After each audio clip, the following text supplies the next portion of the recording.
ഇന്ത്യയിലുണ്ട് കമ്മ്യൂണിസ്റ്റുകൾ, ചൈനയിലുമുണ്ട് കമ്മ്യൂണിസ്റ്റുകൾ, നേപ്പാളിലുമുണ്ട് കമ്മ്യൂണിസ്റ്റുകൾ. അവിടുത്തെ നേപ്പാളിലെ കമ്മ്യൂണിസ്റ്റ് സർക്കാരാണ് KPS ഒലിയുടെ ഇപ്പോൾ പടിയിറങ്ങി പലായനം ചെയ്യേണ്ടി വന്ന ആ കമ്മ്യൂണിസ്റ്റ് സർക്കാർ. ചൈനീസ് കമ്മ്യൂണിസത്തിന്റെ ഈറ്റില്ലമായിരുന്നു കഴിഞ്ഞ ദിവസം വരെ നേപ്പാൾ. അവർ അന്ധമായി വിശ്വസിച്ചിരുന്നത് ചൈനീസ് കമ്മ്യൂണിസ്റ്റ് സംഹിതകളെ. അതുകൊണ്ട് തന്നെ ഇന്ത്യ അവർക്ക് എന്നും ഒരു ശത്രുരാജ്യമായിരുന്നു. എല്ലാ നേപ്പാൾ സർക്കാരിനുമല്ല, നേപ്പാളിൽ കോൺഗ്രസ് സർക്കാർ വന്നപ്പോഴൊക്കെ ഇന്ത്യയുമായി അടുത്ത ബന്ധമായിരുന്നു. പക്ഷേ ഈ ഒലി സർക്കാർ വന്നതിന്റെ അന്ന് മുതൽ ഇന്ത്യയുമായി ഓരോ വിഷയത്തിൽ ഉടക്കി പിരിയാനും ഒടുവിൽ ഇന്ത്യയുടെ വക സ്ഥലങ്ങൾ നേപ്പാളിൻ്റെതാണെന്ന് പറഞ്ഞ് പ്രത്യേക ഭൂപടം വരെ ഇറക്കാനുള്ള ധൈര്യം വരെ കാട്ടിയ ഒലി സർക്കാർ ചൈനയുടെ പ്രകോപനവും പിന്തുണയും കൂടിയായപ്പോൾ എന്തും ചെയ്യാമൊരു ധാർഷ്ട്യം ഈ KPS ഒലി സർക്കാരിന്റെ മനസ്സിലുണ്ടായിരുന്നു. അതാണ് ഇപ്പോൾ തവിട് പൊടിയായി പോയത്.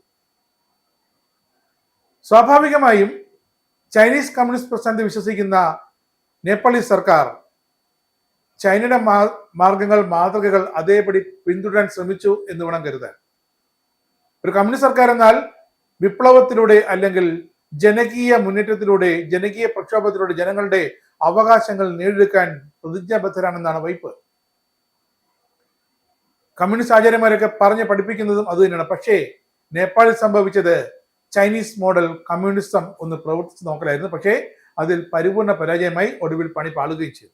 നേപ്പാളിനടുത്തുള്ള ലിബിയാന്ധുര, കാലാപാനി പ്രദേശങ്ങൾ വഴി ഇന്ത്യയും ചൈനയും ഒരിക്കലും ചരക്ക് കൈമാറ്റം നടത്തരുത് എന്ന കഴിഞ്ഞ ആഴ്ച ഇതേ ഒലി എന്ന പ്രധാനമന്ത്രി ഇറക്കിയ ആ ഒരു ആവശ്യം, അത് മാത്രം കണക്കെടുത്താൽ മതിയാകും ഇന്ത്യക്കെതിരെ എത്രമാത്രം അമർഷവും ദേഷ്യവുമാണ് ഈ സർക്കാരിനുള്ളത്.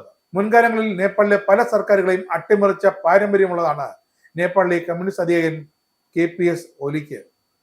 2024 വീണ്ടും അധികാരത്തിലെത്തിയപ്പോൾ രാജ്യത്തെ രാഷ്ട്രീയ സ്ഥിരതയിലേക്ക് കൊണ്ടെത്തിക്കുമെന്നായിരുന്നു വാഗ്ദാനം. പക്ഷേ ഒന്നും പ്രാവർത്തികമാക്കാൻ കഴിഞ്ഞില്ല. ജനങ്ങളുടെ അവകാശങ്ങൾ, ജനങ്ങളുടെ സാമാന്യ നീതിക്ക് വേണ്ടിയുള്ള പ്രക്ഷോഭങ്ങൾ, സമരങ്ങൾ, ഇവയ്ക്കൊക്കെ മുൻപന്തിൽ നിന്നിരുന്ന കമ്മ്യൂണിസ്റ്റ് പ്രസ്ഥാനങ്ങളെ നാണിപ്പിച്ചുകൊണ്ടായിരുന്നു രാജ്യത്തെ അവകാശങ്ങൾക്ക് വേണ്ടി പോരാടാൻ തെരുവിലിറങ്ങിയ യുവാക്കളെ അടിച്ചമർത്താനും കൂട്ടക്കുരുതി നടത്താനും ഒക്കെ ഈ ഒലിയുടെ കമ്മ്യൂണിസ്റ്റ് സർക്കാർ ശ്രമിച്ചത്.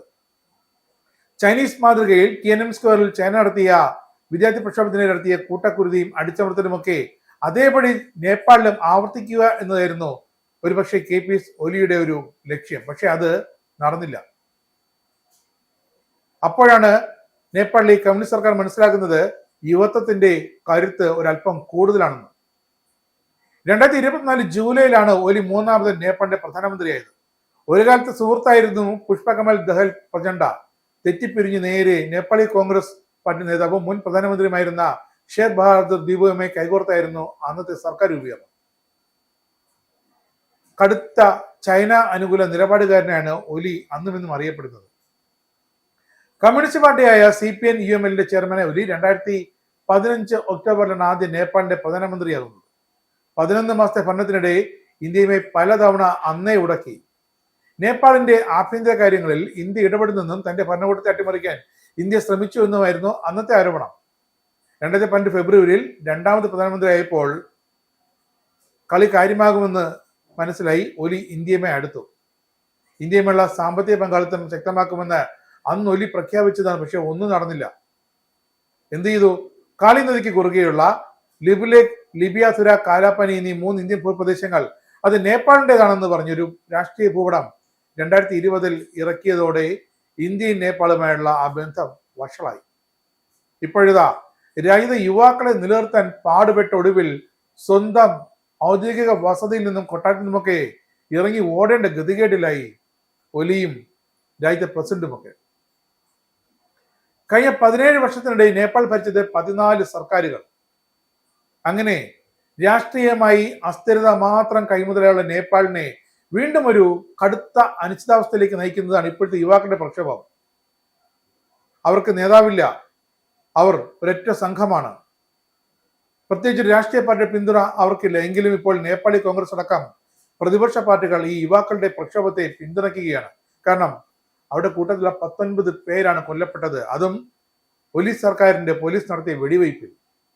ഈ കൂട്ടക്കുരുതിക്ക് പിന്നിലെ കാരണങ്ങളെ വിശദമായി അന്വേഷിക്കണമെന്നാണ് ഇപ്പോൾ യുവാക്കളുടെ ആവശ്യം. അതുകൊണ്ട് തന്നെയാണ് അവർ പാർലമെന്റ് മുന്നിലും പ്രധാനമന്ത്രി വസതിക്ക് മുന്നിലും പ്രതിഷേധ സമരങ്ങൾ നടത്തിയ ശേഷം നേരെ അകത്തോട്ട് കയറി ആ മന്ദിരങ്ങൾ തകർത്തതും. പലായനം ചെയ്യുകയല്ലാതെ നേപ്പാളി പ്രധാനമന്ത്രിക്കും പ്രസിഡന്റും ഒന്നും മറ്റൊരു പോംവഴിയുമില്ലായിരുന്നു. അങ്ങനെ തികച്ചും നാണം കെട്ടൊരു കമ്മ്യൂണിസ്റ്റ് സർക്കാരിന്റെ പതനത്തിനാണ് നേപ്പാൾ ഇന്ന് ലോകത്തിന് മുന്നിൽ കാട്ടിക്കൊടുത്തിരിക്കുന്നത്. ഒരു കമ്മ്യൂണിസ്റ്റ് സർക്കാർ എങ്ങനെ ആയിരിക്കണം, എങ്ങനെ ആകരുത് എന്നതിന് വ്യക്തമായ ഒരു ഉദാഹരണമാകും ഇനി ചരിത്രത്തിൽ നേപ്പാളിലെ പിയൂസ് ഒലി സർക്കാർ. ഇസ്രായേലിന്റെ 5 സൈനിക താവളങ്ങളിൽ കനത്ത നാശനഷ്ടം. മോദി വെളിപ്പെടുത്തുന്ന ഇന്ത്യയുടെ വികസനത്തിന്റെ മയക്കുമരുന്ന് വിൽപ്പനയ്ക്കെതിരെ ശക്തമായ നടപടിയെടുത്ത് ഷാർജ പോലീസ്.